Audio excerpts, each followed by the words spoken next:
Tengan ustedes muy buenas tardes, bienvenidos a un nuevo encuentro webinar de la Sociedad Argentina de Infectología.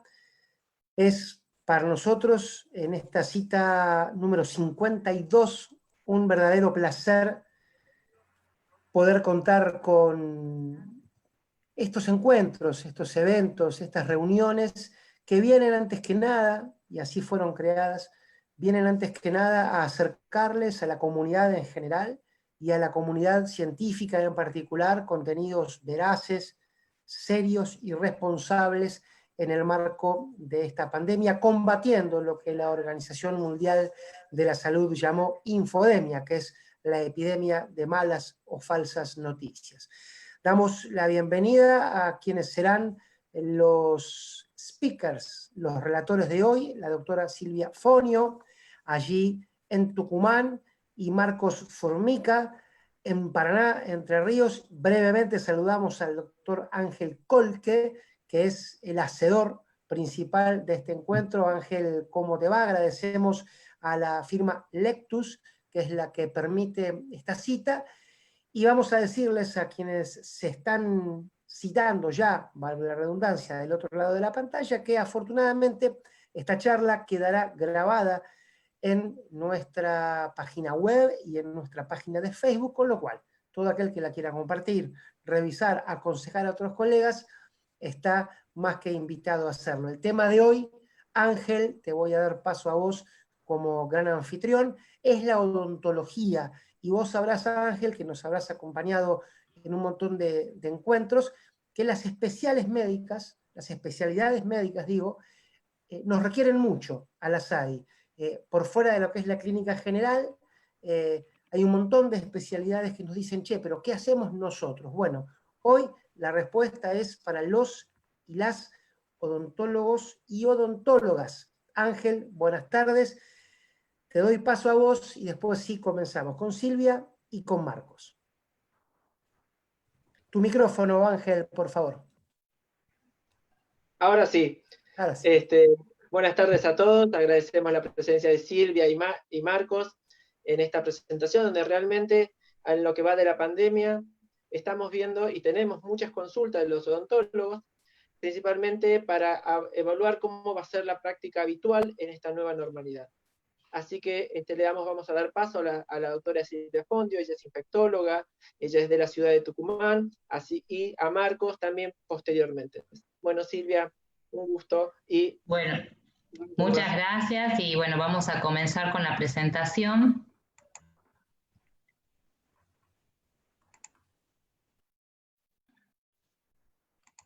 Ahí tenemos. Bueno, en primer lugar, bueno, mi nombre es Silvia Fonio, como ya me han presentado. Yo soy médica infectóloga y vivo y trabajo acá en la ciudad de Tucumán. He tenido la oportunidad de hacer mi residencia de infectología en Buenos Aires, en el Hospital Fernández, donde he conocido a muchos de los miembros de la SADI actuales. No quería dejar de lado el agradecimiento a personas que han colaborado conmigo en esta práctica, en esta presentación, que son las doctoras Alexia Durán y Lorena Scartazzini, dos odontólogas, que me ayudaron a ponerme en su lugar de trabajo para comprender la bioseguridad desde su puesto. A la doctora Norma Kutmani, que trabaja conmigo desde hace meses en este contexto de la pandemia, justamente abordando los temas de bioseguridad acá en la provincia de Tucumán. A Ángel por esta invitación a participar de este webinar, y a la SADI por lo que ya mismo han presentado, el hecho de tener esta continuidad de webinar. Me parece una herramienta muy enriquecedora para los socios mismos, porque yo misma me he nutrido de muchos de estos webinars, y de ofrecer abiertamente a los profesionales y a la comunidad en general respuestas científicas. Y para avanzar, declaro no tener ningún conflicto de interés, y con esto, sin más, avanzamos con lo científico propiamente dicho. Bueno, partiendo de la base y el contexto actual, ¿sí?, de la epidemiología de esta pandemia que ha abarcado todo el mundo, con datos de hasta el día de hoy de 12 millones y poco más de 12 millones y medio de afectados, con medio millón de muertos. Los datos en Argentina, que se ven acá en amarillo y rojo, 100.000 casos, 1.800 muertos, y en Tucumán que vamos teniendo 90 casos. Con esto tenemos planteados distintos escenarios epidemiológicos, lo que sería áreas de transmisión comunitaria, los contactos estrechos y casos importados. Y recordar que se trata de un virus envuelto de RNA con las espículas, que son las que se unen a los receptores celulares AC2 y que están presentes en múltiples órganos, de ahí esta enfermedad multiorgánica que estamos viviendo. Vamos propiamente dicho a la bioseguridad. Ya como definición de bioseguridad, sabemos que es el conjunto de normas y procedimientos que están destinados a proteger a los profesionales de la salud que están expuestos a los fluidos corporales. Este concepto de que son universales, que la tenemos que aplicar siempre, y un concepto más que es bidireccional, que la bioseguridad no solo protege al profesional de la salud, sino que protege al paciente también, o sea que forma parte de la seguridad del paciente. Y acá yo he tratado de armar mi propia definición de bioseguridad en el contexto de COVID, porque me ha tocado de cerca tener que armar los protocolos o tener que armar pautas de trabajo, y para mí en este contexto va más allá de la definición que acabamos de dar, sino que es un reordenamiento y la protocolización de todos los procesos de atención del paciente, y también la protocolización de la permanencia del personal de salud en los ambientes sanitarios y de su interacción con el resto del equipo de profesionales o el resto del personal de salud. Es decir, que hay que organizar los procesos, contar con los documentos escritos, disponer de los insumos necesarios para eso y realizar los controles de adherencia a esos procesos.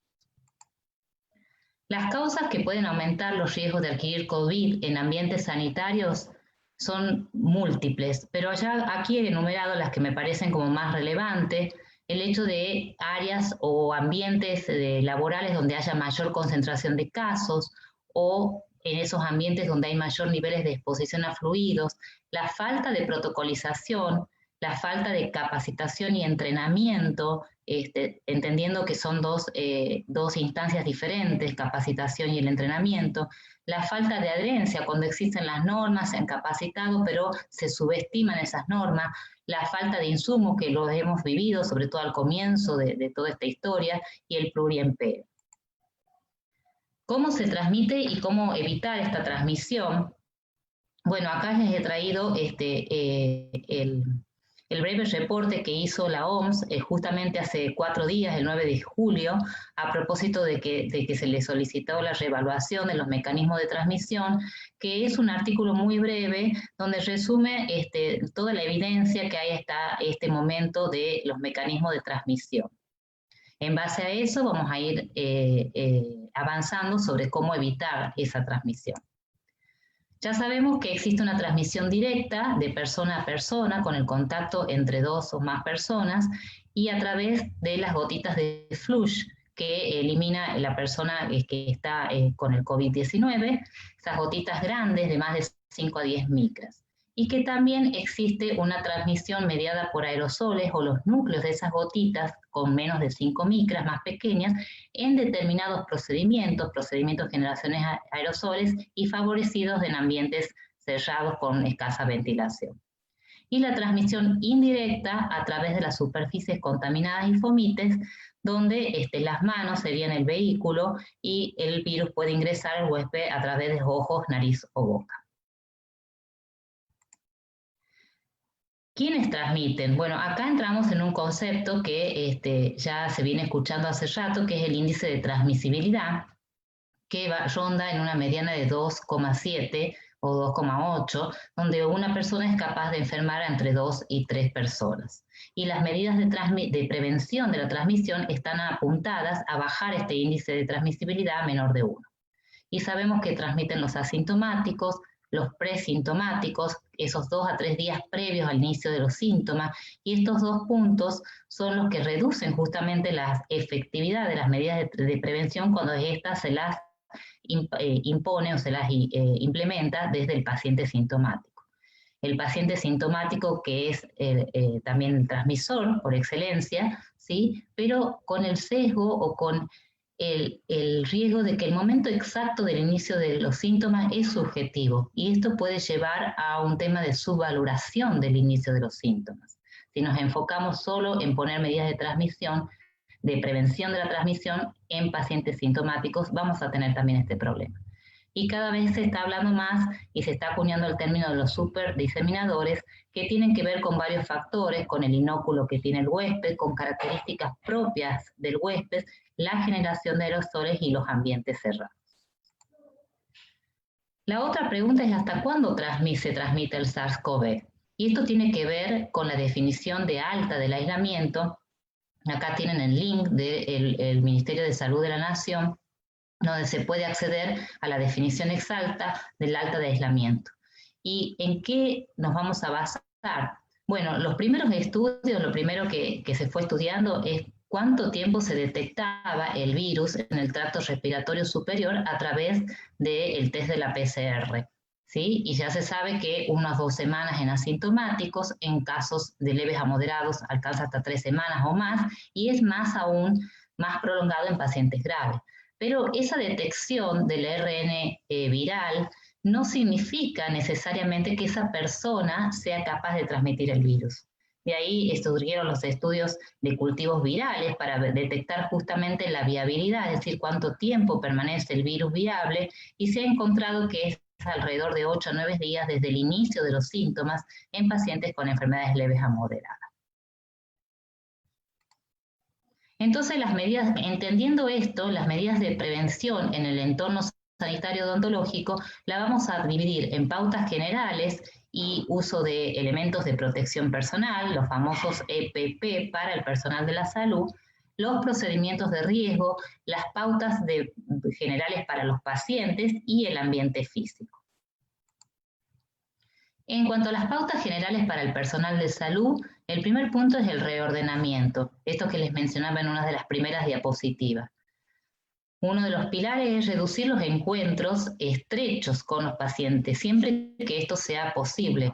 Telemedicina o llamémosle teleodontología, pero de aquí en esta especialidad puede llegar a ser mucho más difícil de aplicar. Entonces, en el caso del contacto con el paciente, solo que quede involucrado el personal de salud que esté directamente relacionado con la atención.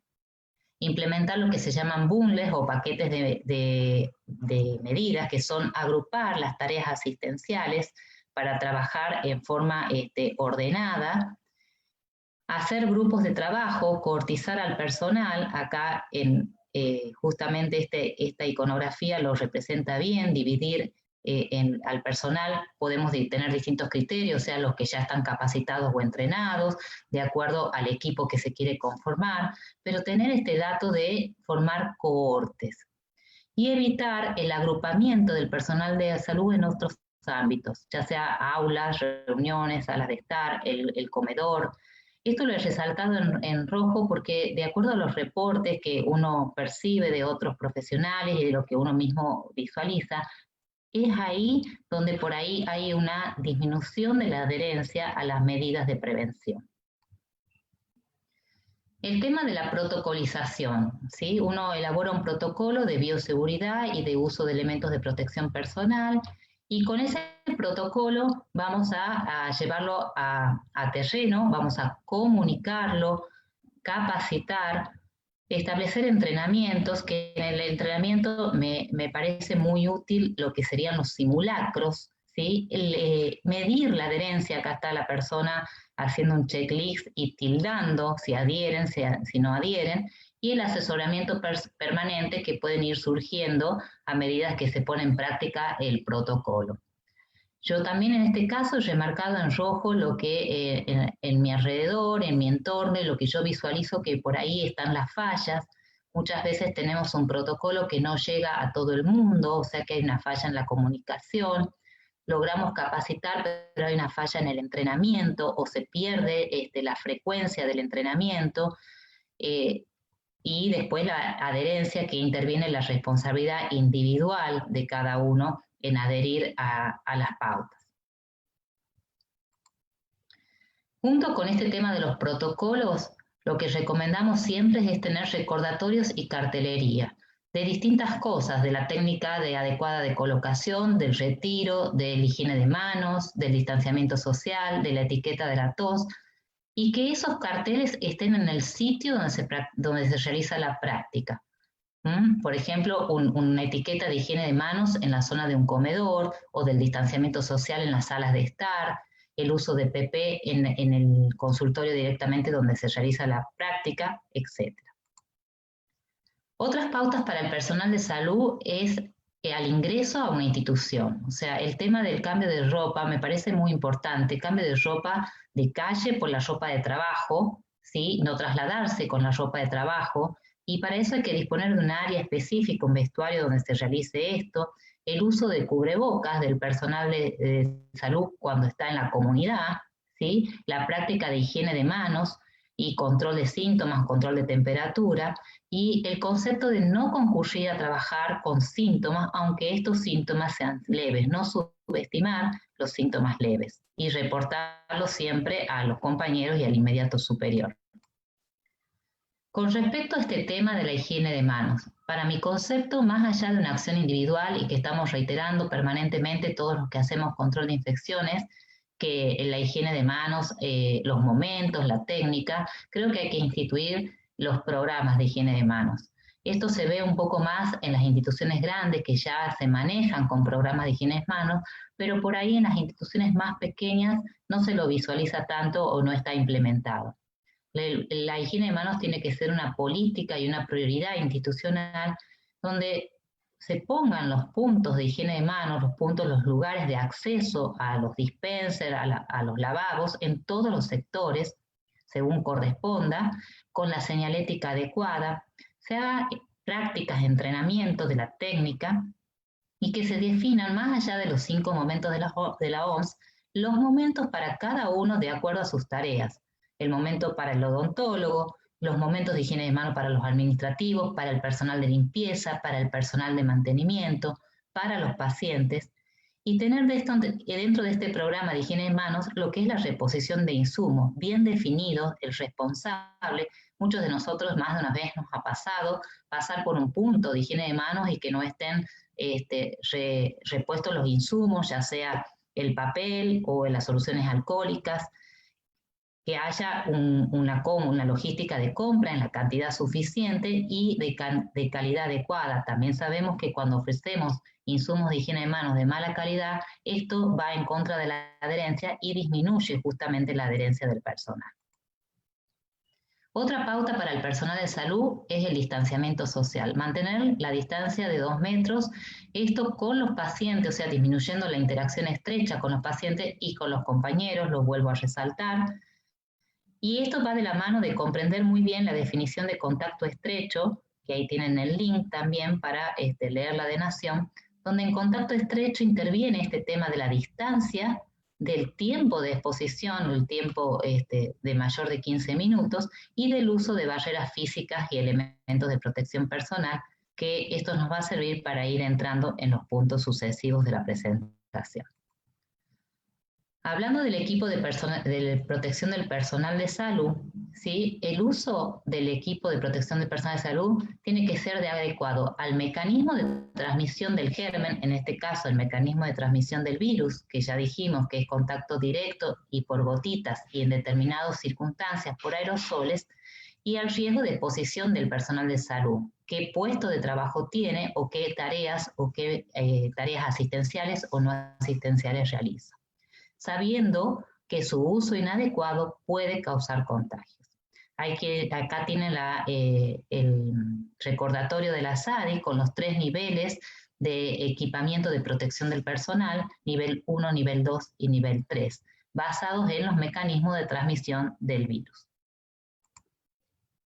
¿Qué tenemos que saber del equipo de protección personal?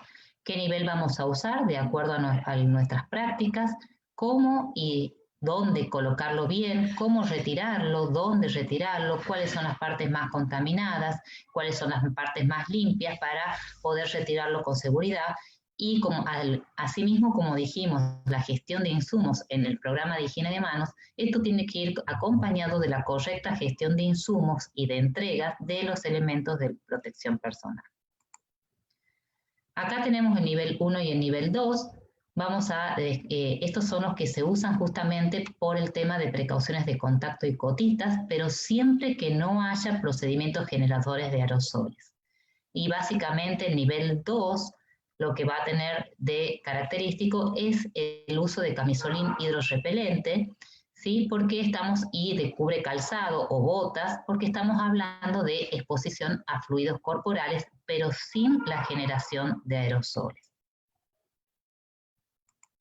En el nivel 3, y creo que es el que más se aplica a los procedimientos odontológicos, ¿sí? Vamos a hablar de tener elementos de protección personal que nos ayuden a protegernos usando precauciones estándares de contacto y de aerosoles. Acá la diferencia fundamental es que vamos a tener un tipo de respirador N95.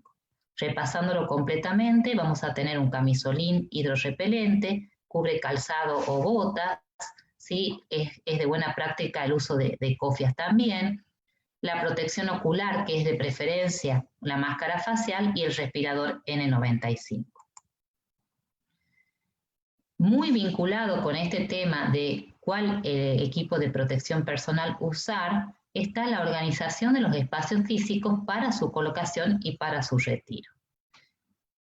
Tenemos que delimitar un área limpia donde se van a colocar los equipos de protección personal. Tenemos el ambiente donde se realizan los procedimientos, que será el consultorio odontológico, y en ese ambiente podrá retirarse parte del equipo, los guantes y el camisolín, y saliendo ya del ámbito de los procedimientos se va a retirar la protección ocular y respiratoria. O sea que ese organigrama hay que tenerlo presente porque es tan importante como saber qué elementos usar. Es de buena práctica la delimitación de las zonas con colores y tener, por ejemplo, una zona exclusiva para el trabajo del personal asistencial, donde ya dijimos no deben ingresar otras personas, la zona limpia de los EPP de colocación, los EPP, la zona sucia de retiro, y diferenciadas las zonas exclusivas de descanso y alimentación, vestuarios y baños del personal. En esta diapositiva, en este slide, yo les he querido poner una propuesta de secuencia de colocación y de retiro de los EPP, donde en ambas partes se ven que hay numerosos pasos. Y les he ido remarcando con celeste los momentos importantes de higiene de manos, que incluso a nivel de la colocación van a ver que hay más de un momento de higiene de manos. Siempre empezamos con una higiene de manos antes de comenzar a colocarnos los elementos de protección personal, pero también si nos hemos quitado elementos personales, joyas, celulares, si llevábamos un cubreboca, tenemos que practicar una higiene de manos posterior. Si colocamos un cubre calzado, también hay que practicar una higiene de manos posterior. Después se coloca el camisolín hidrorrepelente, el respirador N95, y como el respirador N95 tenemos en este momento la práctica de su uso extendido y su reutilización, y no es de único uso, tenemos que practicar una higiene de manos después de realizar su test de ajuste. Lo vamos a ajustar y vamos a practicar posteriormente una higiene de manos antes de continuar con el resto de los elementos. ¿Sí? El barbijo quirúrgico es una propuesta justamente que se usa para extender la vida útil de ese respirador. La protección ocular luego, preferentemente máscara facial y los guantes descartables. Y acá tienen descrita una propuesta de secuencia de retiro donde entre cada uno de los elementos que se va retirando se practica una higiene de manos, porque no nos tenemos que olvidar que estamos hablando de elementos de protección personal usados ya contaminados. Este momento del retiro del elemento de protección personal es un momento de riesgo de contaminación. La propuesta es realizarlo con la supervisión de otra persona, de otro trabajador de la salud, que esté bien entrenado, que esté manteniendo la distancia y protegido por un barbijo quirúrgico, que puede llevar una lista de cotejo, ¿sí? También podemos tener este tema de los recordatorios en el lugar de retiro, para no olvidarnos ningún paso. Yo siempre les recomiendo hacerlos tranquilos, sin apuro, y si hay duda, parar, higienizarse las manos de nuevo y continuar. Como vimos recién, es un proceso que tiene muchos pasos, y cualquier proceso que tenga tantos pasos es susceptible de error. Por eso, a mayor número de pasos, mayor posibilidad de equivocarnos. Y no me voy a cansar de repetirles el tema de hacerlo despacio y a conciencia. Tenemos que conocer cuáles son las partes más contaminadas y las más limpias del equipo de protección personal. Las más contaminadas son todas las superficies delanteras y externas. En el camisolín, ¿sí? En la parte externa, incluyendo el frente y las mangas, la cara externa de los guantes, el frente de la máscara facial, de las antipallas si no usamos máscaras, el frente del barbijo quirúrgico, del N95. Todo lo externo está contaminado y hay que procurar no tocarlo al retirarlo y sobre todo no tocarse la cara.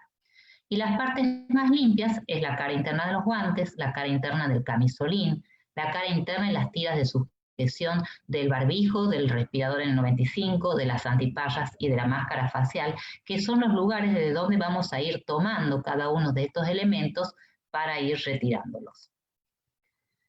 En esa área de retiro, ¿sí? Tenemos que procurar que estén los recipientes para descartar, recipiente con bolsa roja para descartar los EPP que son descartables, ya sea guantes, camisolín, las cofias, los barbijos, el cubre calzado. Tenemos que tener los recipientes para almacenar, ¿sí? Y contener los elementos que son reutilizables, que es la protección ocular. Nosotros aconsejamos tener 2 bateas o 2 recipientes, una para colocarla primero, que es donde está, sería recientemente usada, sería sucia, y para posterior proceder a su decontaminación y colocarla en el otro recipiente una vez decontaminada. Y el almacenamiento del respirador N95, que el aconsejamiento, porque vamos a tener una práctica de uso extendido, de una bolsa rotulada con nombre y fecha, una bolsa de papel. Hablando específicamente de cada uno, recordemos algunas pautas de los guantes, ¿sí? Son de uso único y descartables, que tienen que tener el tamaño y la longitud adecuada, usarlos con las uñas cortas y sin anillos y sin pulsera. Es una práctica que todavía vemos que les cuesta erradicar, porque sabemos que así esto dificulta la higiene de manos y favorece la ruptura. La práctica de higiene de manos antes y después de colocarlos, y después de retirarlos, no tocar ninguna superficie con los guantes puestos, ni circular por los ambientes laborales, no tocarse ni ajustar los EPP con esos guantes contaminados y cambiarlo entre pacientes. Y acá tienen una gráfica que muestra la secuencia de retiro justamente de los guantes. Como con las manos enguantadas se toma a modo de pellizco el guante ya usado y se lo retira hacia distal, y después se introduce ya la mano libre por la cara interna del guante para retirar el otro, descartándolo en la bolsa roja. Y después procedemos a la higiene de manos.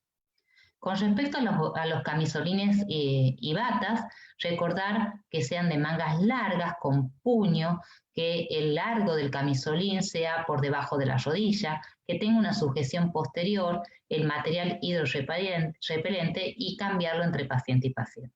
Acá tienen el paso a paso cómo hacer para retirarlo. Siempre la higiene de manos previo a tocarlo.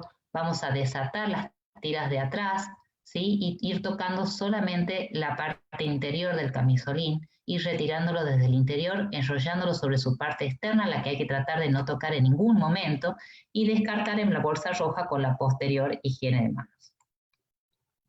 Con respecto a la protección ocular, ya dijimos que de preferencia la máscara facial, pero bueno, tenemos las 2 alternativas. Recordar que son de uso personal. Nosotros estamos tratando de que cada uno de los profesionales tengan su propia máscara facial.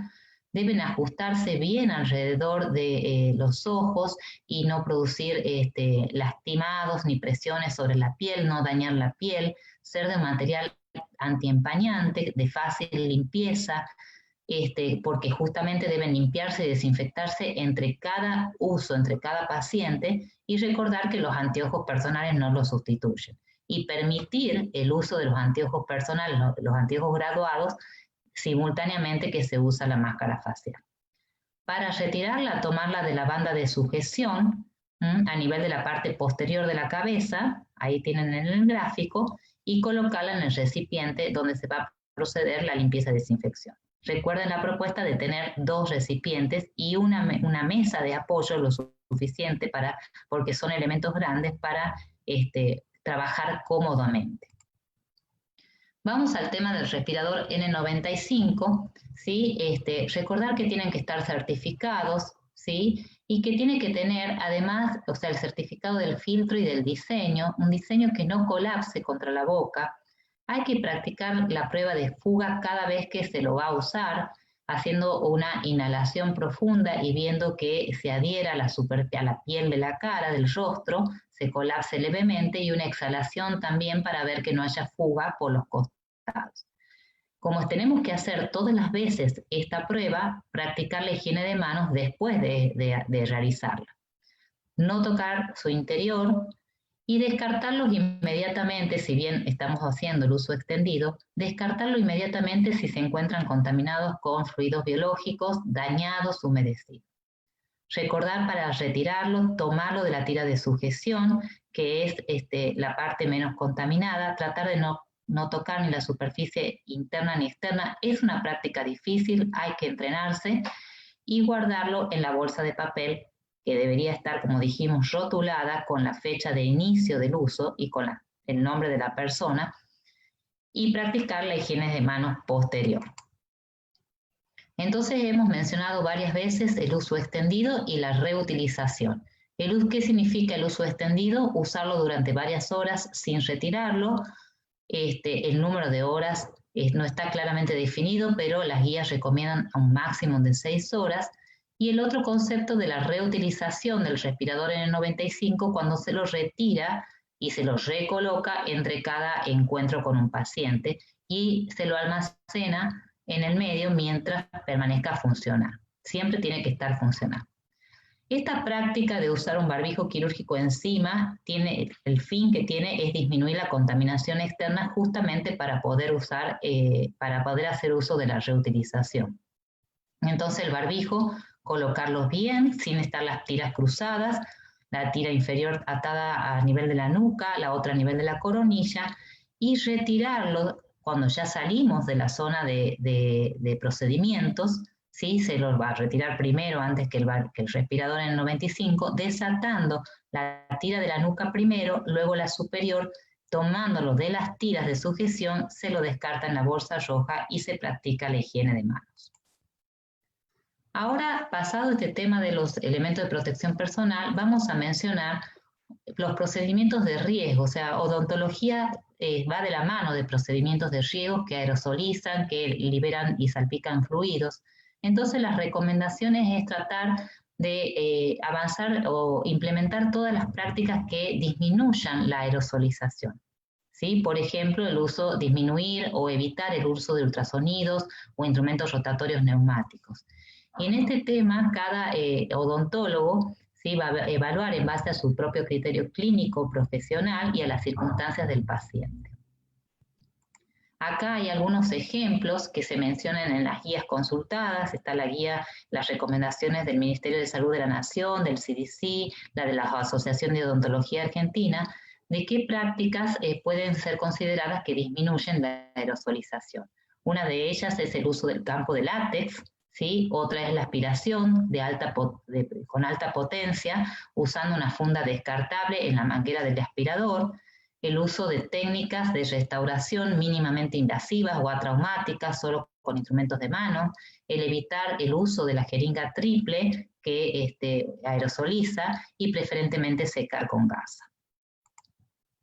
Con respecto a los enjuagues bucales, preprocedimientos, no hay una evidencia clara sobre la efectividad clínica para prevenir la transmisión del virus del SARS-CoV-2, pero ya se sabe que reducen el nivel de microorganismos en los aerosoles y salpicaduras, así que es una práctica que ya está muy instituida en odontología. Se recomienda iodopovidona al 0,2% y en alérgicos clorexina al 0,12% durante 1 minuto. Y los profesionales que me han asesorado específicamente en este tema, justamente me comentaban de la práctica de evitar que el paciente use la salivadera y directamente aspirar de la boca el colutorio con el eyector de saliva. Las pautas para los pacientes. Al paciente hay que decirle que concurra a la consulta con pocos objetos personales y en lo posible sin acompañantes. Que use el tapaboca. Acá le puse una iconografía que me parece fantástica de la OPS en lo que se puede hacer y no debe hacerse con el tapaboca. Creo que tenemos que enseñar a la comunidad permanentemente y en todos los ámbitos, porque cada uno que sale a la calle o que en su mismo consultorio vemos el uso inadecuado o los errores en el uso del tapaboca. El uso de tapaboca debe ser obligatorio, pedirle que no se lo retire mientras esté en la sala de espera, solo retirarlo durante la asistencia odontológica e inmediatamente después recolocarlo. Y también con los pacientes practicar la higiene de manos al momento de ingresar a la sala de espera y después al consultorio. Con respecto a los turnos, es de buena práctica espaciar los turnos odontológicos porque hay que dar los tiempos, que acá lo puse en la parte inferior del slide, requeridos para la limpieza y desinfección de los ambientes y del instrumental entre pacientes, ¿sí? Y diferenciar horarios y sectores de atención en función de los riesgos del paciente, o sea, de los pacientes que tienen edad avanzada, darle por ahí los primeros turnos, o los que tienen los comorbilidades, en horarios que haya poca afluencia de pacientes, separar los adultos, los niños. O sea, hay una organización en los turnos asistenciales. El otro punto es hacer el triage. El triage a mí me parece lo más apropiado hacerlo desde el momento que uno otorga el turno. O sea, hacer un triage telefónico para la cual la persona que otorga el turno debe estar entrenada para hacer ese triage.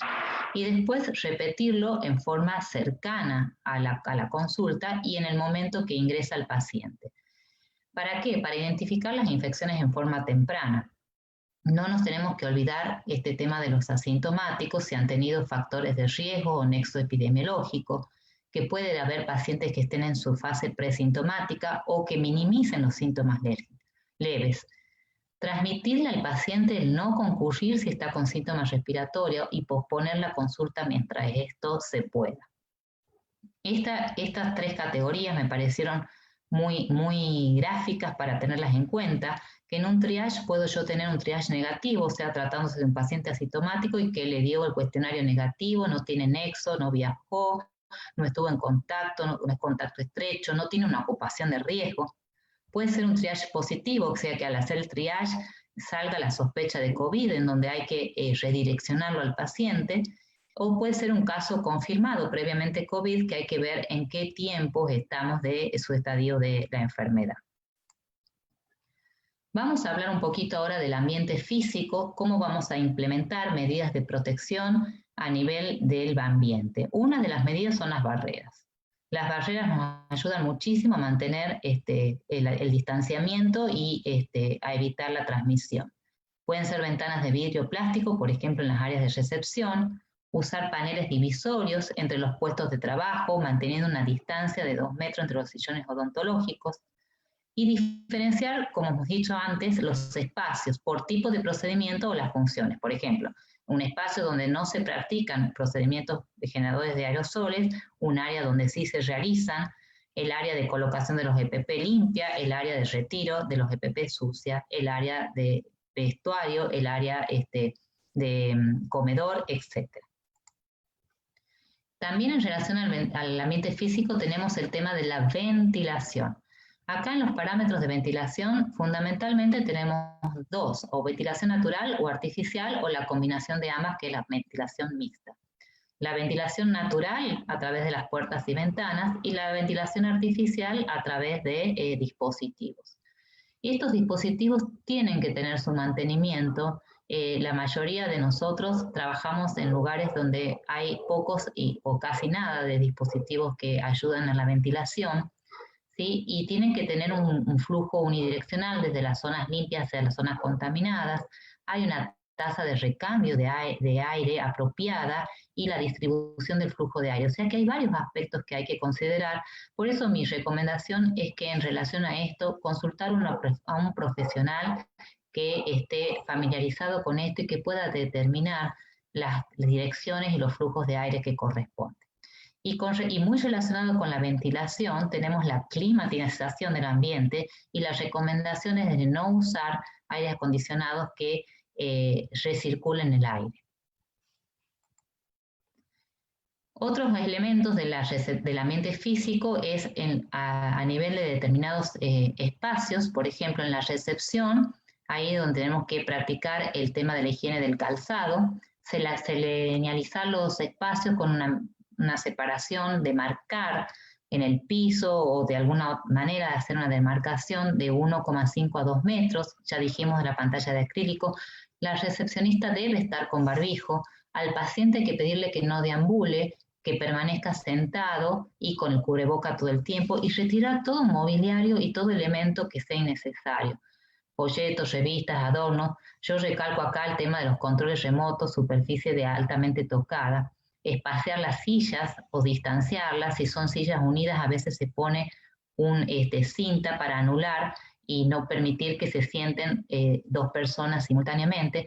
Y esto también va de la mano de cómo otorgamos los turnos para evitar que haya hacinamiento o haya tiempos de espera justamente en la sala de recepción. Y en los baños, otro ambiente que no hay que olvidarse, sustituir todo lo que sea toallas y secadores de manos por toallas de papel descartable, ofrecer los elementos de higiene de mano, ¿sí?, con un instructivo, prohibir cepillarse los dientes en el baño y mantener la ventilación con extractores funcionando permanentemente. En el consultorio odontológico, planificar y limitar al máximo la aparatología, solo dejar lo que va a ser necesario para esa consulta, todo lo demás que permanezca guardado en cajoneras cerradas para disminuir la contaminación. Y otra buena práctica es el uso de cobertores, cubrir todo lo que las superficies que pueda ir tocando el profesional, ya sea manijas, mangueras, etcétera, y va a ser con papel de film si no es una superficie que no requiere esterilidad, o con un cobertor estéril si es una superficie que requiere esterilidad. Y también cubrir con una cobertura descartable todo lo aparatología, todo lo que vaya a estar en contacto con la boca del paciente, por ejemplo, una placa radiográfica, etc. Ya para ir finalizando, de este ambiente físico vamos a tener otros procesos asociados, ¿sí? Hay que ver la gestión de la ropa y los textiles que se usan. Es un momento de revisar la gestión de los residuos, la reparación y los servicios técnicos y la limpieza y desinfección. O sea, la limpieza y desinfección, el paso a paso. Hacernos todas estas preguntas. ¿Para qué? ¿Quién? ¿Con qué? ¿Cómo? ¿Cuándo? ¿Para qué? Ya sabemos que es para disminuir la contaminación de las superficies porque esos fomites pueden constituirse en un mecanismo de transmisión indirecta. ¿Quién lo va a realizar? El personal tiene que estar entrenado en los métodos de limpieza y desinfección y tiene que estar con el EPP correspondiente. ¿Qué limpiar? Para eso hay que hacer un listado. El usuario tiene que saber y hacer el listado de todos aquellos y ser un listado exhaustivo de todo lo que hay que limpiar y desinfectar. ¿Con qué? Sabemos que los compuestos que se usan habitualmente en limpieza y desinfección hospitalaria o ambientes sanitarios son efectivos, los alcoholes, los compuestos clorados, los amonios cuaternarios. Y el cómo y el cuándo, tener un protocolo de limpieza y desinfección donde diga, especifique específicamente cada paso y con qué frecuencia se va a hacer. Obviamente entre paciente y paciente tiene que haber una limpieza y desinfección a conciencia y profunda de todos los elementos usados. Y esta es mi última diapositiva, donde yo quise hacer un resumen de todos estos factores determinantes de la bioseguridad. En la bioseguridad, es lo que yo me pregunto, por eso lo hice así, es ¿qué intervienen? Bueno, intervienen las personas, estamos acá con 2 roles, uno que es paciente y otros que son personas de salud, y acá hay que incluir todos, el odontólogo, el asistente, el recepcionista, si hay una persona que realiza la limpieza y desinfección, el que hace el mantenimiento de los equipos, los ambientes que ya fuimos nombrando desde el ingreso, el consultorio odontológico, los ambientes donde se realizan la parte de docencia, donde se realiza la esterilización del equipamiento, los procedimientos que se realizan ahí, los generadores de aerosoles, los no generadores, los otros procesos asociados que hemos mencionado al último, Recordemos el programa de higiene de manos. Y todo esto colocarlo en el contexto de la epidemiología local en donde estamos. Si existe una transmisión comunitaria, no es lo mismo en este momento, por ejemplo, la situación en Buenos Aires que en Tucumán, pero en el mismo Tucumán sí existe un centro de atención que es COVID y sí hay otros escenarios. Bueno, y con esta diapositiva les doy las gracias, espero haberles aportado, haber hecho una actualización o refrescar un poco los conocimientos y estoy a disposición de las preguntas o dudas que puedan ir surgiendo. Muchas gracias. Gracias a vos, Silvia. Brillante la exposición. Te han seguido unos 850 espectadores que, como en un recital, se quedan contentos y con ganas de ver más. Y me toca a mí, como si fuera el presentador, que de hecho trabajo así, decirle que no se pierdan ahora las recomendaciones que le va a hacer Marcos Formica, que él es experto en bioseguridad, que nos va a aconsejar de qué manera complementarlo. Escucharon de Silvia en el consultorio con productos y elementos específicamente pensados para esa tarea. Marcos, buenas tardes, todo tuyo. Buenas tardes, muchas gracias. Les agradezco por participar, por hacerme participar de este espacio.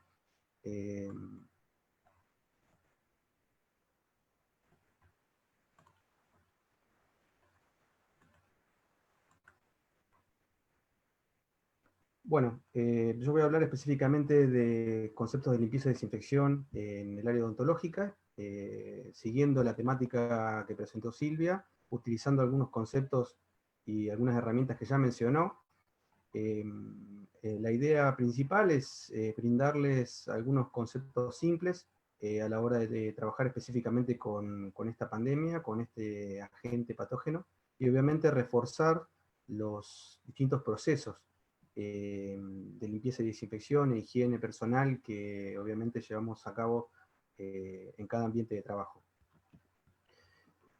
Teniendo en cuenta algunos conceptos que ya vimos anteriormente, tener en cuenta que en el consultorio debemos trabajar obviamente con todo aquel instrumental y equipamiento médico necesario para la atención del paciente, siempre y cuando hayamos trabajado en un buen triage, y obviamente dentro de la práctica definimos realizar la actividad.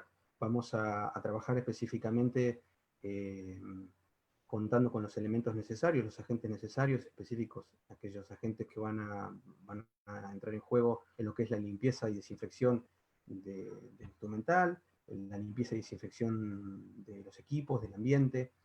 Debemos trabajar y tener específicamente, como mencionó Silvia, aquella señalética adecuada para cada lugar, específicamente cuando hablamos de la higiene personal, lo que es lavado de manos, lavado y desinfección de manos, y lo que es la parte rutinaria con respecto al reproceso de los instrumentos y dispositivos rotatorios que vamos a utilizar en el consultorio. Dentro de los elementos necesarios a la hora de hablar de limpieza y desinfección, específicamente cuando realizamos también la práctica odontológica, necesitamos contar con una pantalla facial, o sea, dentro de todos los elementos, verificar obviamente que los elementos sean los adecuados, trabajar con el correcto calce, o sea, definir los elementos de protección personal, tener en cuenta que la pantalla facial debe cubrir la región frontal hasta por debajo del mentón, y debe cerrarse hasta la altura de las orejas. Esto es muy importante para evitar obviamente el contacto directo con los aerosoles. Existen distintos elementos de protección en el mercado, debemos obviamente definir aquellos que sean los más adecuados para la práctica. Dentro del ambiente de trabajo existen distintas arquitecturas. Algunas arquitecturas, como se ve en la imagen, constan de un consultorio, donde vamos a tener el sillón odontológico y vamos a tener todos los elementos en el mismo ambiente. Es preferible trabajar obviamente con la unidad de reproceso, en todo lo que es reproceso de instrumental en otro ambiente, obviamente para minimizar el nivel de riesgo a la hora de la generación de aerosoles. Siempre tener la precaución de trabajar con aquellos elementos, como les mencioné antes y mencionó Silvia, específicamente todos aquellos elementos que no se utilicen deben estar perfectamente guardados, ver la posibilidad de trabajar obviamente con cobertores en lo posible, y obviamente diagramar los procedimientos de limpieza y desinfección, no solamente del consultorio, sino también de los distintos instrumentos que vayamos a utilizar. Es muy importante, como les mencioné antes, la correcta elección de los elementos de protección personal y de los agentes utilizados para la limpieza y desinfección de cada situación. En esta imagen podemos ver los elementos necesarios que vamos a tener, obviamente, cuando hablamos de limpieza y desinfección, vemos específicamente la indicación de la señaléctica adecuada en cada espacio, para el reproceso, para lo que es específicamente la higienización de manos, contar con, en el caso del reproceso de instrumentos y elementos rotativos, aquellos agentes de limpieza y desinfección, como son detergentes enzimáticos, específicamente para la parte de instrumentos, que nos van a potenciar la degradación y la eliminación del resto orgánico presente en el instrumental. Podemos contar con la ayuda de la acción mecánica a través de lavadoras ultrasónicas, una unidad específica para el secado, donde podemos trabajar con distintos elementos, se prioriza trabajar con paños para el secado, el acondicionamiento de materiales, específicamente a través de papeles especiales y de indicadores químicos, y la utilización del autoclave, obviamente, para la esterilización final del instrumental.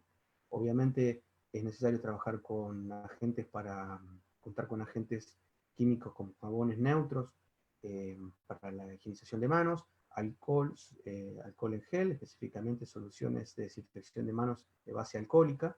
Es muy importante trabajar con soluciones de base alcohólica, como recomienda la Organización Mundial de la Salud, específicamente para proteger las manos, para garantizar, obviamente, la evaporación, obviamente, del químico con el cual estamos generando la desinfección, y tratar de que, obviamente, todo el compuesto se volatilice al generar un proceso de desinfección de manos. Vamos a hablar más adelante un poco de esto, y vamos a hacer hincapié, obviamente, en este tipo de procedimientos que, como mencionó Silvia, es muy importante, no solo para la atención, para el retiro del elemento de protección personal, sino también que lo vamos a tener que utilizar, obviamente, luego de los procedimientos de limpieza y desinfección de elementos.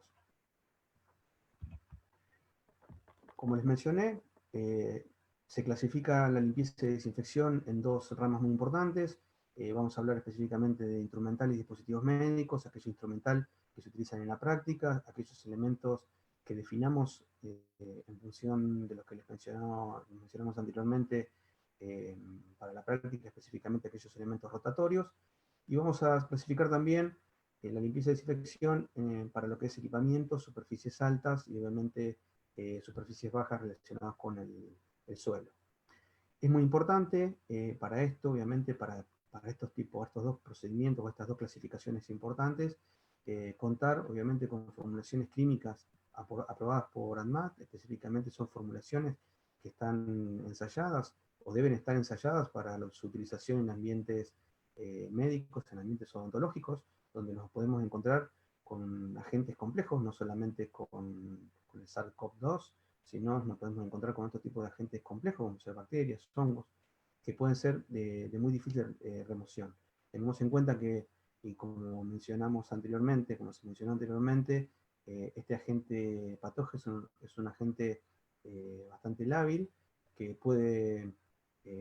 no requiere un proceso complicado para su eliminación, pero puede estar enmascarado en sustancias orgánicas que pueden estar presentes, obviamente, en la saliva, a través de la sangre, obviamente en esos aerosoles, puede estar presente, obviamente, en el instrumental, que está en contacto con ese resto orgánico, y obviamente enmascararse. Entonces es muy difícil trabajar con agentes químicos, obviamente, que no están validados, que no están ensayados. Por eso necesitamos, obviamente, tener seguridad de la dosis con la cual vamos a trabajar, el tiempo de exposición, obviamente que va a estar ese agente químico con ese agente y con esa sustancia interferente, y obviamente la estabilidad del producto. ¿Qué quiero decir? Cualquier producto químico que utilizamos tiene una estabilidad una vez hecha la solución. Si es un producto que se va a mezclar con agua, que obviamente va a ser el solvente natural por excelencia en el caso de un proceso de limpieza, o en el caso de un agente, cuando trabajamos con un agente químico para la limpieza y desinfección de estructuras que pueden estar presentes en superficies. Es por eso que obviamente necesitamos conocer la estabilidad una vez preparada esa solución, si son horas, si son días, para obviamente tener seguridad de que ese químico que estamos utilizando es efectivo frente a la acción que estamos haciendo.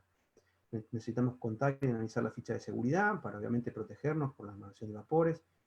Hay algunos químicos, como en el caso de componentes clorados, que pueden generar vapores que no deberían mezclarse con sustancias detergentes.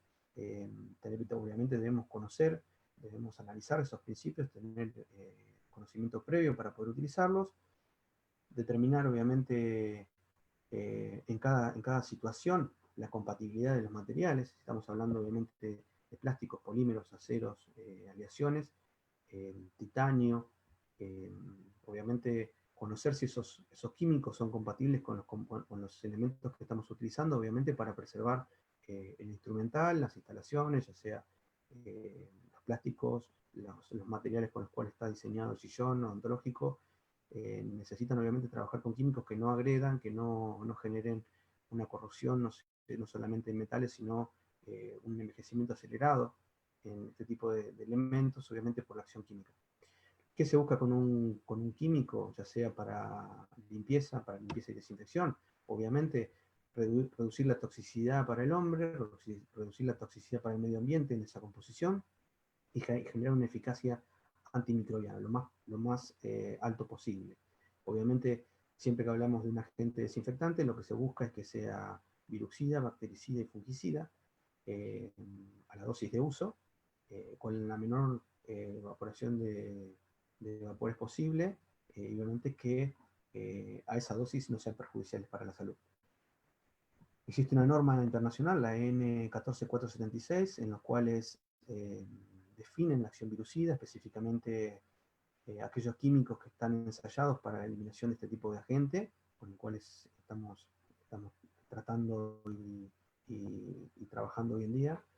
Es muy importante, obviamente, como les mencioné antes, en este marco normativo se define ese químico frente a las sustancias interferentes con una dosis determinada y un tiempo de acción. Cuando hablamos de instrumentos, dentro de la clasificación que les mencioné antes, hablamos primero de un proceso de limpieza. Es muy importante, y esto hoy en día esta pandemia nos sirve para reforzar todos los procedimientos, y obviamente uno de los procedimientos que más debemos reforzar es la limpieza. Dentro de lo que es el instrumental, vamos a utilizar agentes químicos específicos. Ese instrumental puede estar en contacto con mucosas, con sangre, obviamente va a tener un tiempo de exposición, puede esa materia orgánica secarse, y obviamente necesitamos después, para volver a utilizarlo y que ese material esté seguro, reprocesarlo, y para reprocesarlo el primer procedimiento que vamos a realizar es la limpieza. Para cualquier proceso de limpieza, sea un instrumental, sea una superficie, hay 4 variables muy importantes: el tiempo de contacto, la acción química, la temperatura y la acción mecánica. Son 4 variables que siempre van a estar en juego en cualquier proceso de limpieza, y a través de las formulaciones químicas lo que vamos a hacer específicamente es reducir el tiempo de exposición, o sea, favorecer generalmente a este disolvente natural que es el agua, para que pueda emulsificar y humectar, y obviamente barrer esa estructura orgánica presente en el instrumental, disminuyendo obviamente la temperatura. Sabemos que siempre en cualquier proceso la temperatura, si aumentamos la temperatura, favorece las reacciones, pero en este caso la temperatura no podemos garantizarla porque generalmente son procesos manuales. Entonces es muy importante que la solución pueda trabajar en un rango muy amplio de temperatura, desde 2 a 3 o 4 grados a 40 grados, en forma efectiva, a esa dosis, con el tiempo definido. Por eso, obviamente, como les mencioné antes, es muy importante que los químicos que utilicemos estén ensayados. Podemos utilizar también para favorecer la remoción, la acción mecánica. La acción mecánica puede realizarse en este paso, en el caso de instrumentos, con la acción de las máquinas lavadoras de ultrasonido, que van a utilizar este químico previamente. Y obviamente con la acción de este químico se va a favorecer la remoción a través de la acción mecánica. En la imagen de abajo, bueno, en la imagen de arriba vemos los cuatro variables, como les mencioné anteriormente, cómo se potencia la química para reducir el resto de las otras variables. Se utilizan en estos químicos para la limpieza y remoción instrumental detergentes que tienen agregados enzimas. Enzimas específicas que son proteasas, lipasas y amilasas que degradan hidratos de carbono, lípidos y proteínas presentes en este resto orgánico que van a ser obviamente va a estar obviamente en el instrumental y en el cual pueden estar alojados también microorganismos. Existen formulaciones que además de tener la posibilidad de tener un detergente, un tensoactivo y enzimas, tienen la posibilidad de tener compuestos desinfectantes en la formulación, como son amonios cuaternarios, compuestos derivados de la clorexidina, que obviamente lo que van a permitir es la eliminación en el proceso de limpieza de cualquier tipo de agente que puede obviamente generar un contacto, una transmisión por una cortopunción o por alguna manipulación del instrumental. Esta predesinfección, que obviamente se va a hacer en el proceso de limpieza, siempre estamos hablando del proceso de limpieza, permite obviamente una eliminación de bacterias, hongos y virus en forma efectiva a través de estos agentes. Obviamente que esto es una química que tiene que estar ensayada, que tiene que estar, como les mencioné, encuadrada dentro de un estándar específico. Debajo, como podemos ver, se encuentran el procedimiento manual, donde se trabaja con un químico a una dosis determinada, un tiempo de acción, generalmente son tiempos cortos, aproximadamente entre 5 y 10 minutos. En este caso, se desaconseja el cepillado, obviamente por la generación de aerosoles, pero el cepillado en algunos casos va a ser necesario, es necesario trabajarlo con cepillos de cerdas blandas, trabajarlos o hacer el procedimiento lo más a conciencia posible, si en el caso de realizarlo. Obviamente que si trabajamos con un agente químico de mucha potencia y trabajamos en forma temprana sobre el instrumental, es muy poco probable que tengamos que hacer una remoción a través de un cepillado. Pero siempre la acción mecánica favorece el proceso de limpieza. Luego un enjuague con agua de calidad potable, un secado a través de un paño, y el material va a estar listo, ese instrumental que fue utilizado va a estar listo para su acondicionamiento y obviamente su esterilización a través de un autoclave de vapor. Ese sería el paso del proceso de limpieza del instrumental que se utiliza obviamente en la práctica odontológica. También vamos a trabajar y vamos a contar con elementos rotatorios. Los consejos específicos a la hora de utilizar elementos rotatorios, primero y antes que nada, trabajar específicamente con las recomendaciones, las indicaciones del fabricante, para el despiece, para la manipulación, frente a los agentes químicos, analizar y determinar los materiales de los elementos, obviamente, de manos, tanto sean las turbinas, los contraángulos, las piezas de mano. O sea, conocer profundamente, obviamente, nos va a permitir cuidar el instrumental y trabajar abordarlo en forma segura y efectiva. El procedimiento obviamente es desmontar la fresa. Las fresas se van a limpiar y a trabajar específicamente se pueden trabajar con detergentes enzimáticos, como mencioné anteriormente. Se puede hacer una desinfección de la pieza de mano, de la turbina o del contraángulo. Se puede utilizar algunas soluciones que se utilizan para equipamiento médico o que son limpiadores desinfectantes de un solo paso. Se podría trabajar también con soluciones de base alcohólica. Luego de desmontar la fresa, se va a realizar un enjuague debajo del grifo, obviamente con agua potable, tratando de remover la estructura orgánica, teniendo mucha precaución a la hora de trabajar con cepillos por la aerosolización. Por eso es muy importante, si se puede, previamente trabajar con una desinfección previa de la pieza de mano, trabajar con un agente químico y obviamente utilizar los elementos de protección personal y en este caso, en mayor medida, la protección a través de una máscara facial. Luego de este procedimiento, trabajar con la lubricación, luego de haber hecho un buen enjuague, se realizará un buen secado, se realizará luego la lubricación, el acondicionamiento y la esterilización. Tengamos en cuenta, en la imagen de la derecha vemos, en este caso, cómo se encuentra una turbina con la fresa específicamente, y vemos que obviamente cuando generamos la utilización de este elemento, parte del resto orgánico puede generar alojado en este lugar, en estos lugares, obviamente, y obviamente generar algún tipo de contaminación. Como les mencioné anteriormente, tenemos muchos agentes patógenos, además del COVID, que son muchos más agresivos. El SARS-CoV-2 es un agente que se transmite, su medio de diseminación es muy rápida, pero el grado de resistencia en materiales, y específicamente en superficies, es bastante bajo comparado con otros microorganismos, pero obviamente tenemos que potenciar las medidas de precaución. Dentro de lo que es la limpieza y desinfección de superficies, o sea, pasando a la otra clasificación, específicamente para todo lo que sea el área del consultorio, el área de trabajo, tengamos en cuenta que hay estudios que hablan de que tocamos alrededor de 200 a 300 superficies en 30 minutos.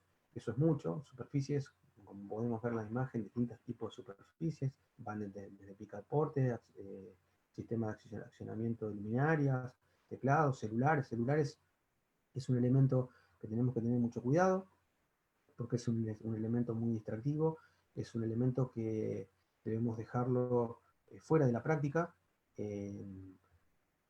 debido a que no, dentro de los procedimientos rutinarios y definidos, como estamos hablando en esta instancia, no entra en juego el celular, y podemos generar, obviamente, a través de una distracción, un contacto directo, y generar, obviamente, una contaminación de ese elemento que luego puede generar una colonización. Por eso es muy importante tener la precaución a la hora de trabajar con un celular, hacerlo en un lugar seguro, teniendo en cuenta una previa higienización de manos.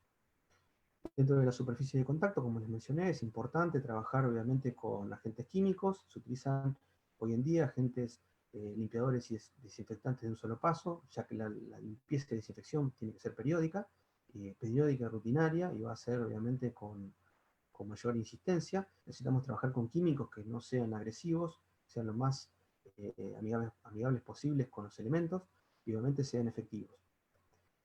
Por eso se utilizan y se recomienda trabajar con agentes químicos, limpiadores, desinfectantes de un solo paso. Va a depender obviamente también de la compatibilidad de materiales, de la rentabilidad. Hoy en día los elementos, los componentes químicos, o las bases de los componentes químicos, de los limpiadores, desinfectantes de un solo paso, que tienen menor rentabilidad, que tienen mayor rentabilidad, son una base de amonios cuaternarios. Podemos encontrar también agentes a base de peróxido de hidrógeno, algunos clorados. El hipoclorito de sodio es algo que obviamente es un agente desinfectante como excelencia, pero tenemos la mala suerte de que es un agente muy poco estable, que es un oxidante muy fuerte de materiales, genera envejecimiento acelerado, corrosión en metales. Entonces y obviamente tenemos muchos problemas a la hora de generar la estabilidad en tiempo, una vez preparada la dosis. Entonces es muy importante, obviamente, conocer si se decide utilizar este tipo de agente químico, utilizar, obviamente, definir la concentración a utilizar, la dosis a utilizar, cerciorarse obviamente, de que el producto que vayamos a utilizar realmente tenga la concentración efectiva de cloroactivo, tener cuidado con la combinación de este tipo de químicos con detergentes, específicamente por la emanación de vapores, obviamente por la neutralización del efecto. Y bueno, definir específicamente estos químicos nos va a garantizar, o nos va a permitir trabajar con seguridad y efectividad a la hora de abordar la limpieza y desinfección de los equipos y de los ambientes. Como podemos ver en la siguiente imagen, se va a comenzar en la limpieza y desinfección. Ya estos conceptos ya lo traemos obviamente de nuestras prácticas.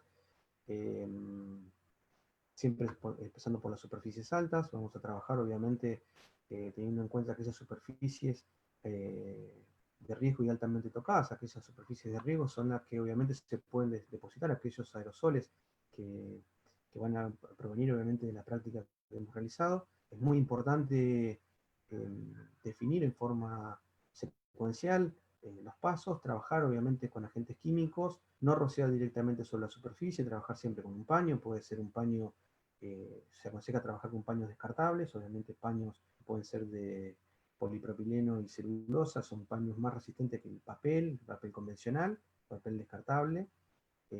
Obviamente que son papeles descartables, pero no se van a degradar a la hora, son de máxima absorción y permiten obviamente que no se degraden mientras estamos haciendo el procedimiento de limpieza.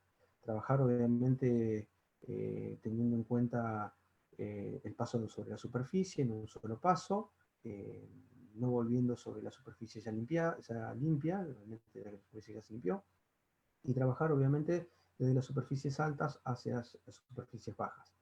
Tener en cuenta, es muy importante tener en cuenta, obviamente, como les mencioné antes, trabajar con la menor cantidad de equipamientos y elementos visibles para obviamente hacer más efectivo el procedimiento de la limpieza y la remoción obviamente de estructuras.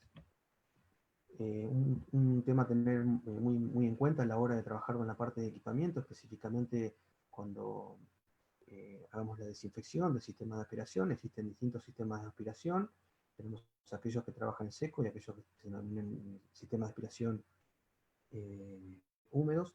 En aquellos casos, obviamente, vamos a trabajar con químicos específicos, que pueden ser los mismos que mencionamos anteriormente, es una base de amonio cuaternario, que se van a utilizar, se van a introducir obviamente en el sistema de aspiración, de succión, y obviamente después vamos a tener, van a trabajarse directamente, se van a combinar, como vemos a través de las soluciones que van a venir del salivadero y obviamente de los sistemas de succión, se combinan dependiendo del tipo de sistema, si es un sistema seco o un sistema húmedo, que va a depender obviamente de que el desagüe se encuentre y el separador se encuentre en el sillón odontológico o se encuentra obviamente en el sistema de aspiración, se va a encontrar generalmente por fuera del consultorio. Estos segundos son más apropiados, ya que obviamente cuando tengamos el separador en el sillón vamos a tener que tener mucha precaución a la hora obviamente de trabajar con aquellos sistemas de aspiración que tienen los vasos de contención, para obviamente el reproceso de este tipo de elementos. Cuando procedemos sobre el sillón odontológico, cuando tengamos en cuenta que es un lugar donde va a estar el paciente, obviamente, y se van a generar contaminación, específicamente de resocialización, tenemos que tener en cuenta, obviamente, la química utilizada para no generar, obviamente, una degradación del mismo. Dentro de cuando se realiza la limpieza y la desinfección de superficies altas, dijimos que íbamos a trabajar previamente sobre aquellas superficies que estaban más altas, y íbamos a comenzar desde arriba hacia abajo. Cuando llegamos a las superficies bajas, tengamos en cuenta si encontramos que donde se encuentra esta indicación que se denomina final, si esta sería la apertura, el lugar de ingreso al consultorio, vamos a trabajar sobre la parte opuesta al ingreso al consultorio, generando, obviamente, trabajando con los elementos adecuados, en este caso la técnica del doble balde, utilizando un balde con la solución, en este caso trabajamos con agentes químicos de limpieza y desinfección en un solo paso, que pongamos a base de amonios cuaternarios, vamos a trabajar con un balde que va a contener esa solución, obviamente una cierta cantidad de agua, con la dosis que va a indicar el fabricante, y en el otro recipiente vamos a contar con agua, obviamente para el aclarado. Y siempre vamos a trabajar en zigzag, en vaivén, de la superficie más alejada al ingreso, tratando obviamente de no volver sobre la superficie. Es muy importante, obviamente, garantizar la estabilidad de los químicos con los cuales vamos a utilizar, ver la posibilidad o tener lugares, obviamente, para alojar este tipo de elementos, no solamente los químicos, sino los elementos de limpieza, tener la precaución, obviamente, de separarlos, de sectorizarlos, los elementos que vamos a utilizar en cada sector. Y es muy importante, como hablamos anteriormente, dentro de las medidas personales, la higiene de manos. Específicamente, obviamente, trabajar sobre las recomendaciones de la OMS. Vemos, en este caso, un procedimiento que se repite tanto para el lavado de manos, es el procedimiento que se repite tanto para el lavado de manos como para la desinfección. Arriba vemos que obviamente trabajamos con agua, con una solución jabonosa. En este caso, un jabón se recomienda la utilización de un jabón neutro. Se realiza el procedimiento, como vemos, el procedimiento tradicional de lavado de manos con los 7 pasos, el enjuague y el secado con una toalla, obviamente con un elemento, un papel descartable. Y luego se procede a la desinfección higiénica con solución de base alcohólica, aproximadamente en 30 segundos. El proceso superior, estamos hablando de entre 20 y 60 segundos aproximadamente, y la desinfección higiénica de las manos es un procedimiento que conlleva aproximadamente 30 segundos para hacer una buena técnica, y se realiza realizando, obviamente se materializa realizando los pasos que vemos en esta imagen, los 7 pasos que vemos en esta imagen. Es un procedimiento que debemos hacerlo periódicamente. Debemos reconocer cuándo, en qué momento lavarnos las manos y en qué momento desinfectarnos. Obviamente que nos vamos a lavar las manos en aquellos momentos que las tengamos sucias, que veamos visiblemente sucias, luego del retiro y extracción de los guantes, al ingreso obviamente de la práctica, al egreso de la práctica, luego de realizar un procedimiento de limpieza y desinfección instrumental. La desinfección obviamente la vamos a realizar luego de retirarnos o colocarnos los guantes periódicamente, en aquellos momentos obviamente que vayamos a interactuar luego de la práctica con aquellos dispositivos que vayamos a interactuar obviamente en cercanías de la boca, la nariz o los ojos, que puede ser obviamente el celular, como les mencioné anteriormente. Bueno, terminando la exposición, les dejo algunas referencias relacionadas con algunas referencias bibliográficas para obviamente avanzar y trabajar sobre lo que hemos visto hasta el momento. Y bueno, aprovecho para saludarlos y para agradecerles este espacio a través de la Sociedad Argentina de Infecciones, que hoy en día nos nuclea en este espacio. Quedo abierto para... Marcos, muchas gracias.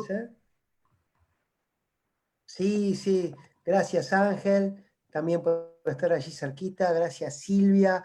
Estamos un poquito pasados de tiempo, pero sin embargo tengo una pregunta para cada uno antes de retirarnos, decirles a nuestros espectadores, hemos tenido una media de 800 que han acompañado todo este webinar, que las preguntas, pasan a nuestro equipo de expertos también, que la SADI tiene para ir respondiéndolas, las que han llegado vía web, con su dirección mail, así que nos quedamos tranquilos con eso. Las preguntas tienen que ver, Silvia, ¿qué pasa con los ozonizadores para el ambiente del consultorio y sala de espera? ¿Sirven? ¿No sirven?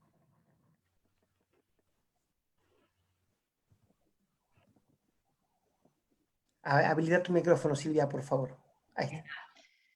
Bueno, eso es uno de los temas que está controvertido, hay mucha información que va y que viene, pero no hay una recomendación formal, y lo primero que hay que tener en cuenta con todas estas cosas es que no genere daño a las personas y que sea un método seguro. No sé si vos querés comentar algo más, Ángel, de ese tema. En realidad no tenemos experiencia, no lo usamos y no sé cuál es la seguridad de eso. En realidad hay muchas técnicas para desinfecciones de diferentes áreas, pero principalmente, es decir, que se han probado el uso ultravioleta o la ozonización. Como todavía no tenemos ninguna recomendación especial de la Organización Mundial de Salud y no tenemos todavía datos con respecto a la efectividad. Bien, Marcos, la pregunta para vos es, cuando no es posible modificar el flujo de aire del ambiente del consultorio, ¿qué otro dispositivo, algo hemos escuchado, pero por favor reforza estos conceptos, o cómo se puede disminuir la suspensión de las partículas infectantes en el ambiente? Bien, lo que hay que hacer primero cuando se requiere la ventilación es tratar de trabajar con ventilación natural. En lo posible, cuando tenemos un ambiente cerrado, había mencionado Silvia específicamente que el tamaño de aquellas microgotas por debajo de los 5 micrones quedan suspendidas en el aire. Entonces es muy importante generar una caída rápida, obviamente por peso. Esa caída obviamente la va a iniciar o la va a favorecer en la ventilación forzada, obviamente forzada específicamente con ventilación natural, no con recirculación. La recirculación es complicada en el sentido de, siempre pensando obviamente en aquellos lugares donde tenemos equipos split en consultorios. Es más, hay muchos consultorios que tienen split. No es recomendado utilizar ese tipo de equipos, como dijo Silvia, debido a que esas partículas pueden entrar, obviamente, en el equipo y obviamente volver a recircularse. Por eso es muy importante cuando se termina la práctica, antes de proceder a la limpieza y desinfección, ventilar lo más posible, si es con ventilación natural, esperar un tiempo prudencial. Hay estudios a nivel internacional que están haciendo específicamente en universidades en China, en Japón, con cámaras de alta fidelidad, permiten detectar, obviamente a través de luz láser o luz especial, poder ver específicamente aquellas partículas de tamaño menor y igualmente poder captarlas con la imagen, con el obturador de la cámara y poder hacer una modelización.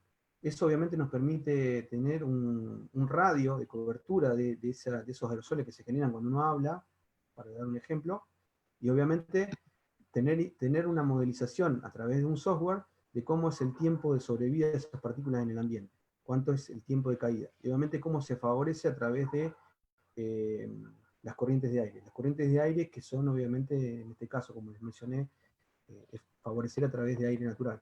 Si no, como dijo Silvia, dentro de los sistemas, obviamente, que se deberían diseñar para el control del aire dentro de los lugares, trabajar con un sistema de un forzado de aire, obviamente con presiones negativas, no presiones positivas, y obviamente tratar de que la extracción de aire se dé por debajo del suelo, tratar de que sea un flujo laminar. Eso obviamente es que es muy complicado, es costoso, para un consultorio odontológico, obviamente que es una medida que generalmente se encuentra en los quirófanos, en lugares donde las partículas que pueden estar en el aire pueden generar una contaminación y una colonización. Pero básicamente, como te dije, sí, es trabajar con el aire natural, ventilación natural. En lo posible trabajar con ventilación natural. Y luego proceder a la limpieza y desinfección del lugar. Muy bien, Marcos, muchas gracias.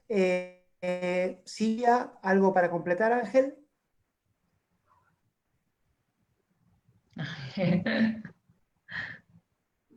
Bueno, yo simplemente les quería agradecer a Silvia y a Marcos, muy buenas sus dos exposiciones, realmente nos ilustraron principalmente lo que es la prevención, no solamente a través de la utilización del EPP, sino también a través de la limpieza ambiental y la ventilación, que realmente son pilares hoy para evitar la transmisión de COVID en estas áreas, como puede ser odontología u otra área de consultorio.